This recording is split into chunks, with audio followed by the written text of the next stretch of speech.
TV WAP y la Dirección Institucional de Igualdad de Género presentan Debate desde la Academia por una universidad libre de violencia y discriminación. Comenzamos.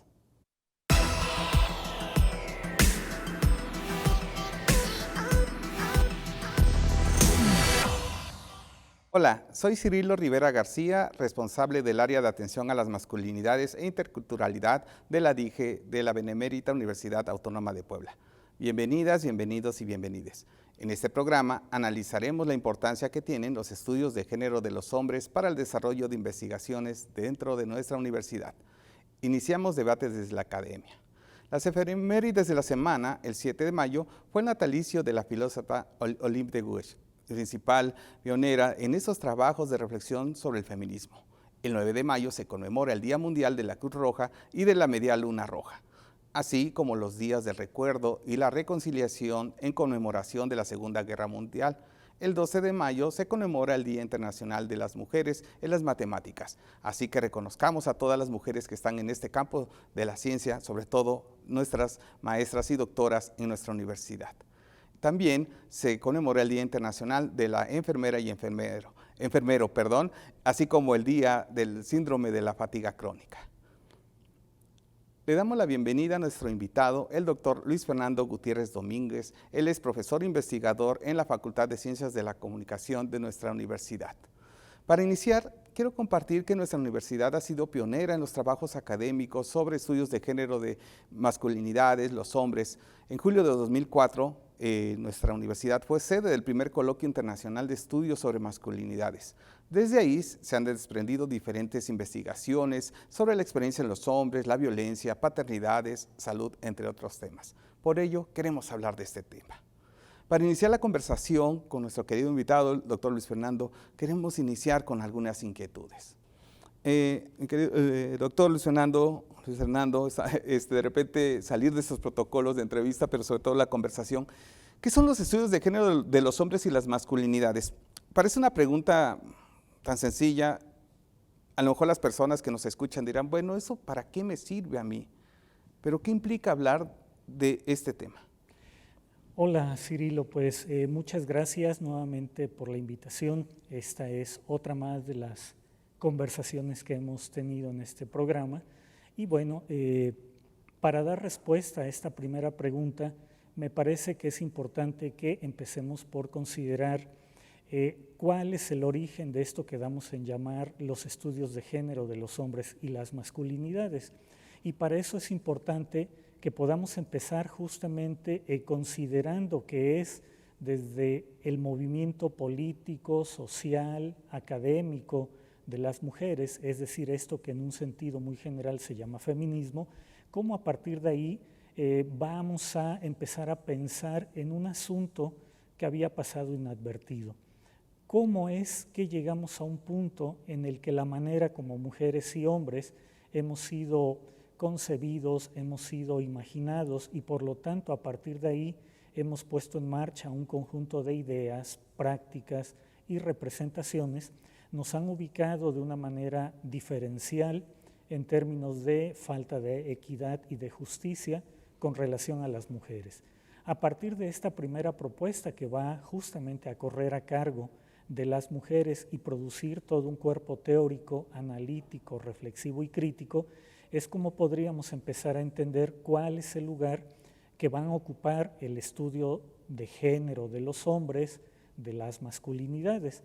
Y justamente digo esto porque uno de los elementos centrales va a ser esto que se llama la perspectiva de género. Hemos ya revisado en otras ocasiones cómo la noción género supone justamente entender la manera como a través de la configuración biológica de los cuerpos de mujeres y de hombres, se da por sentado que en términos sociales deberá corresponder un tipo de identidad y de comportamiento. Bueno, si partimos de la primera perspectiva feminista, deberíamos entonces reconocer que la posibilidad de comprender cómo los hombres nos hemos configurado para ocupar un lugar en el mundo social debería estar acompañado por esta mirada relacional con lo que las mujeres han sido en términos de su definición y de su práctica social. Si vamos al lado de los estudios de las masculinidades, tendríamos que entender cómo esta es una beta o una vertiente conceptual, teórica y analítica que recogiendo toda la problematización de género no necesariamente estaría adscribiéndose a un postulado feminista. Es decir, entiende en el género este elemento de configuración de identidades y de prácticas, pero al mismo tiempo lo que hace es producir una reflexión respecto al reconocimiento de la diversidad de los varones y de formas variadas de expresar identidades, subjetividades, deseos, necesidades y por lo tanto también en algún momento esto que de pronto se dan llamar incomodidades de los hombres ante el propio patriarcado como este sistema que genera formas de relación entre mujeres y hombres. En ese sentido, hablar de la importancia de los estudios de género de los hombres y las masculinidades, que es lo que nos trae ese espacio, siendo un debate como tal, pero sí debatir las ideas que la cultura nos enseñó a los hombres y que por lo tanto se dan como naturales. Es decir, hablar del planteamiento, investigar, trabajar con hombres dentro de nuestra universidad, porque es necesario. ¿Qué implica? ¿Qué es lo que nos aportaría? Porque alguien diría, bueno, pero pues es que están muchos trabajos sociológicos, psicológicos, antropológicos, que han sido y son muy valiosos, por supuesto. Sin embargo, ¿por qué incorporar una visión con enfoque feminista, con enfoque de género, con el trabajo de las masculinidades con hombres? Porque decían, pero pues si todo marcha, digamos, sobre el riel, y entonces todo esto genera ciencia. Luis Fernando, ¿por qué es importante hablar de esto en nuestra universidad? Ok, bueno, creo que la pregunta que has formulado justamente apunta al núcleo central de la discusión. Anteriormente yo decía, bueno, hay dos vertientes que son capaces de estudiar a los hombres en términos de una producción de género o en términos justamente de la relación que esto implica con respecto a las mujeres. Estudiar a los hombres dentro de nuestra universidad es importante porque permite reconocer el carácter político y politizado de las relaciones sociales en las que entramos los hombres con otros hombres, pero también con las mujeres, y diríamos fundamentalmente con las mujeres, a partir de la idea justamente de que hay una distribución desigual, inequitativa, no solo de recursos, no solo de reconocimientos, sino también a nivel de la producción de representaciones respecto a nuestras capacidades que se traducen, por ejemplo, como se sigue viendo en muchas universidades, en un ingreso diferencial. Podríamos entonces conectar la importancia de estudiar a los hombres dentro de la universidad porque nos permitiría entender justamente cómo en la propia universidad se están reproduciendo estas condiciones de inequidad y de injusticia que pueden en algún momento considerarse como originadas en una valoración cultural diferente de las capacidades de mujeres y de hombres, y que históricamente han llevado a que los hombres, digamos, condensemos y sinteticemos todas las capacidades y todas las posibilidades de construir ciencia, de producir conocimiento, de determinar los rumbos de una universidad en términos de sus políticas científicas, académicas, administrativas, y donde convencionalmente las mujeres no habían ocupado espacios para la toma de decisiones en estos ámbitos, administrativo, académico, científico. Claro, entonces ahí podemos entender cómo esto que nos ha llevado a los hombres a pensarnos como sujetos epistémicos, como sujetos de poder para administrar recursos e instituciones, debería estar entonces en la posibilidad de ser transformado y reconocer que las diferencias existiendo son fundamentalmente diferencias producidas en términos de un pensamiento de corte patriarcal. Sí, porque se da por hecho que todos y todas tenemos las mismas posibilidades. Entonces, de repente pensar, dicen, bueno, ¿por qué trabajar o para qué investigar a los hombres si las condiciones son iguales, si la ley ya nos los dijo? Sin embargo, esto que comentas es muy valioso porque Sí, claro, pero ¿bajo qué condiciones a mí me posibilita estar ahí? Porque de repente también hay, en algunos sectores se escucha, es que todas las leyes están en favor de las mujeres. ¿Y para cuándo va a haber una ley a favor de los hombres? ¿No? ¿Y por qué creemos que, bueno, tiene que decir exclusivamente, como en la Revolución Francesa, los derechos del hombre y del ciudadano para que entonces se ejecuten? Cosa que precisamente teniendo la conmemoración del natalicio de Olympe de Gouges, ella habla de las cartas de, de los derechos de las mujeres y las ciudadanas, y pues ¿qué pasó? Pues fue guillotinada, ¿no? Pues por Robespierre, ni siquiera fue por un monarca, ¿no? Fue con alguien que luchó también por los derechos, ¿no? Para de ser libres. Entonces, es ahí donde nos tendríamos que invitar a reflexionar y tiene que ver con la otra parte. ¿Cuáles son estas resistencias que tú has notado o has escuchado, o también desde estas conversaciones, en estos encuentros en trabajo con hombres, esas resistencias que los hombres están para no asistir a espacios, a reflexionar sobre las masculinidades, ponerlo en debate académico y en el buen sentido, pues, ¿no? Y sobre esta responsabilidad que tenemos los hombres para afrontar las prácticas de acoso, de hostigamiento y el cuidado de nuestra salud integral. ¿Qué es aquello que tú notas que todavía permanece en el imaginario, en nuestra cultura, el pensamiento dominante? Bueno, ahí creo que el tema ante el que estamos es ante la idea de que los hombres estamos filosóficamente hablando dotados de una condición de ser sujetos. ¿Eso qué quiere decir? Que para la cultura occidental, de filiación occidental, que entiende la realidad en términos binarios, no puede haber dos sujetos, tiene que haber un sujeto y un objeto. Y en este caso, el genérico de los hombres, hemos dado por válida la idea de que el sujeto somos nosotros, por lo tanto, podemos nombrar, podemos definir, podemos situar, podemos poseer todo aquello que implica la cualidad de objeto. Claro, ¿dónde está la resistencia entre una buena cantidad de hombres dentro de la universidad? Pues reside justamente en esta idea no reconocida de manera consciente, pero sí sumamente interiorizada, de que nosotros somos los únicos capaces de poder determinar qué se puede o no hacer, en qué contexto, bajo qué circunstancias y con quiénes. Y en este sentido, la mayor parte de las veces solemos justamente considerar que en nuestra condición de sujetos podemos decidir porque podemos entender y saber qué es lo que este objeto, es decir, las mujeres, requieren, demandan.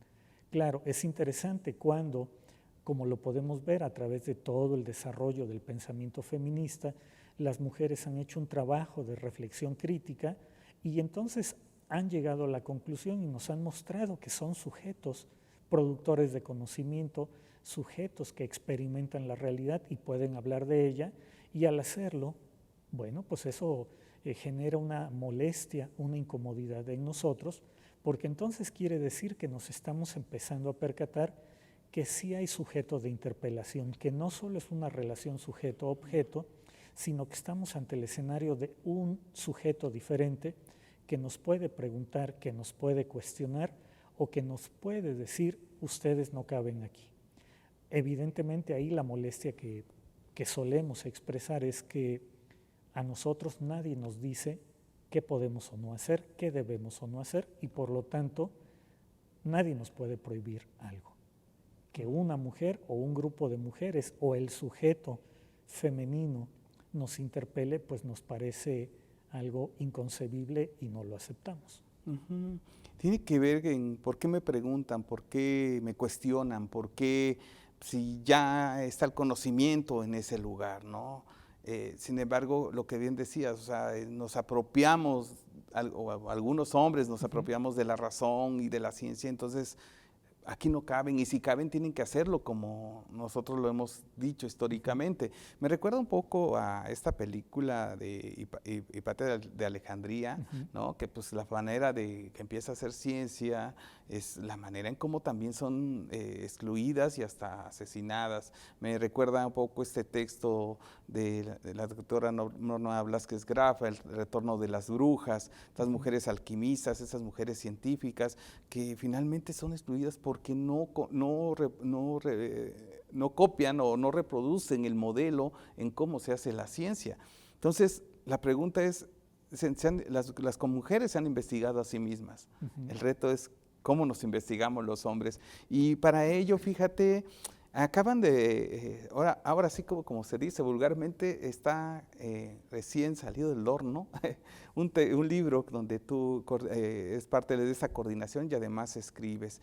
Y este texto titulado De juegos, emociones y otras fraternidades, abordajes feministas sobre la experiencia genérica de los hombres. ¿Nos podrías compartir sobre este trabajo? ¿Cómo lo lograron? ¿Qué discusiones? ¿Qué debates? ¿Qué aportaciones? Porque tiene una serie de ejes muy importantes en la vida de nosotros como hombres. Por supuesto, Cirilo. Mira, este texto es el resultado de un trabajo colectivo que se inicia en el 2008 en la Universidad Nacional Autónoma de México con un par de colegas, Fernando Huerta Rojas de la Universidad Autónoma de la Ciudad de México y Leonardo Olivo Santoyo de la UNAM. Yo también me incorporo como parte de una trayectoria que de manera conjunta habíamos venido compartido en otros proyectos y que en ese momento va a dar lugar a lo que llamamos el Seminario Interinstitucional Los Hombres, Miradas Críticas desde el Feminismo.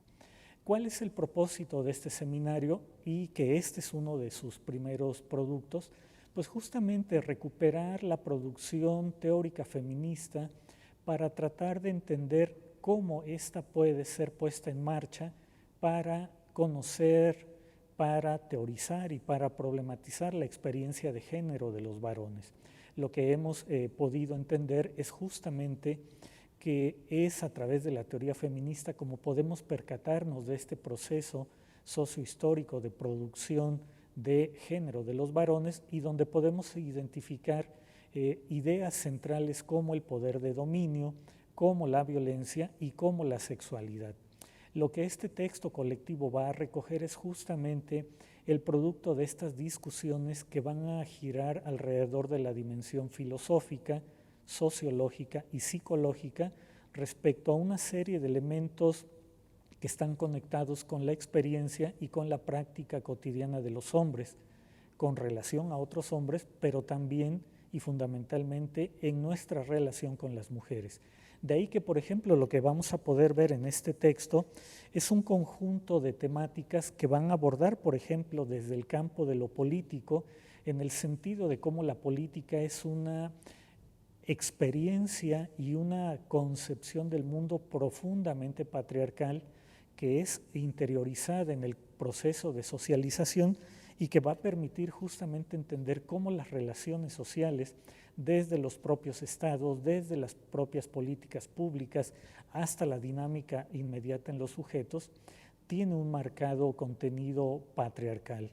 Es decir, cómo ahí se están reproduciendo un conjunto de ideas que pueden representarse en este asunto de carácter bélico, cómo la política y cómo el ejercicio del poder pueden suponer la sumisión del otro y de los otros. Un segundo capítulo, que es particularmente con el que yo contribuyo, tiene que ver con esta idea del silencio.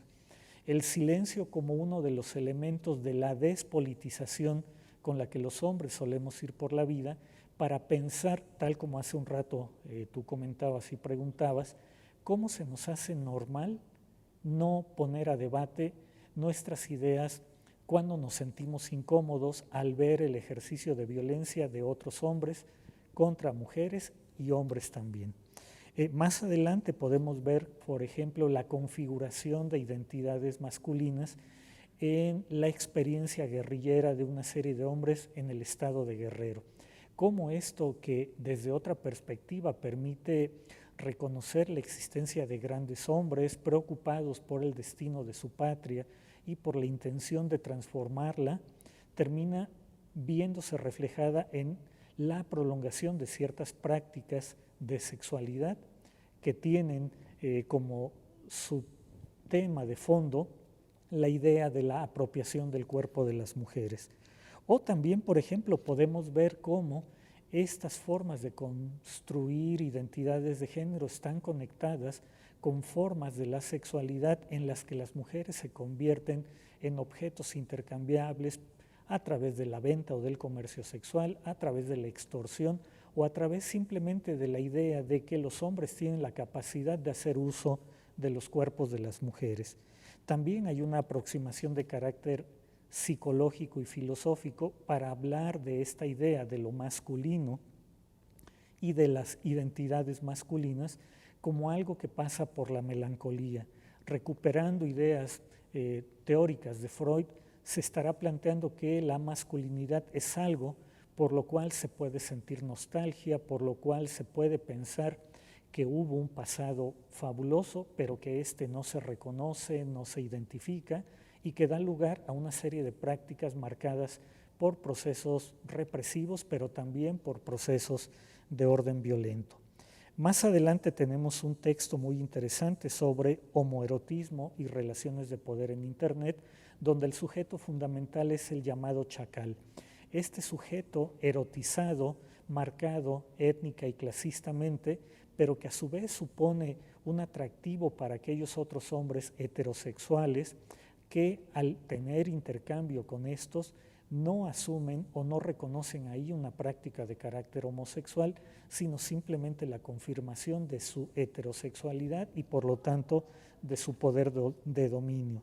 Luego tenemos un trabajo interesante que busca conectar cómo los procesos de orden extractivo propios de una dinámica capitalista en el mundo contemporáneo pueden ser asociados a estas formas de configuración de la identidad de género de los varones en términos de cómo esto supone una demanda para los hombres de la demostración de un valor, de un no cansancio, de una resistencia, al tiempo que ahí se producen formas de interacción asociadas con la manera de concebir la naturaleza y diríamos las mujeres como objetos para la extracción, para la explotación.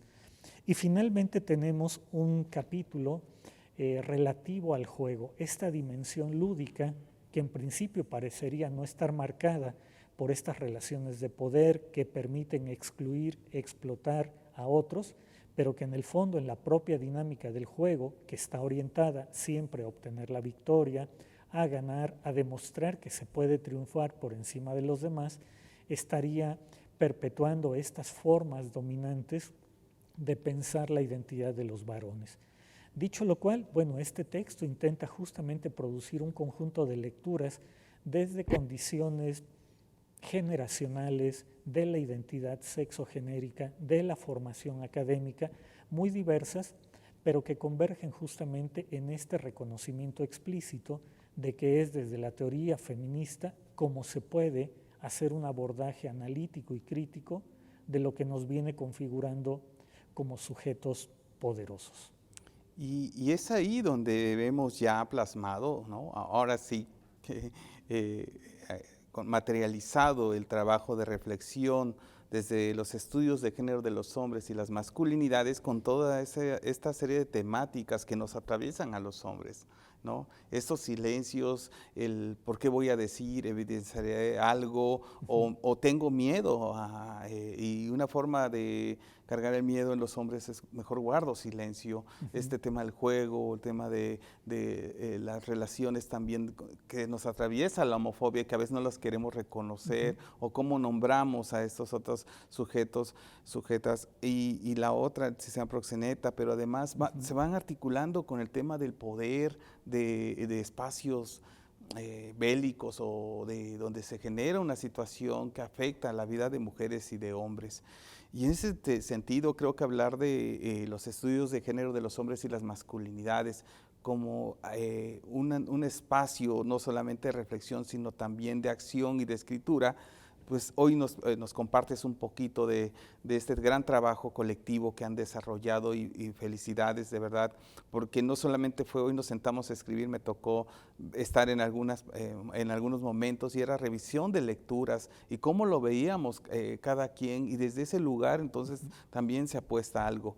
Y para ir cerrando, Luis Fernando, ¿cuáles consideras que son los retos en nuestra universidad para profundizar en los temas del trabajo con hombres desde la perspectiva feminista y de género? ¿Cómo articularlo? ¿Cómo invitar a la gente que nos escucha, no solamente dentro de la universidad y también fuera, pero sobre todo para nuestra universidad? ¿Cuáles serían esos retos, esas reflexiones? Bueno, evidentemente que esa pregunta es bastante compleja y demandante de un conjunto de elementos diversos. Básicamente tendríamos que empezar por pensar si nuestra universidad quisiera y estaría dispuesta a interiorizar una perspectiva feminista o una perspectiva crítica de género respecto no solamente al comportamiento de los varones como estos sujetos estereotipadamente construidos como violentos.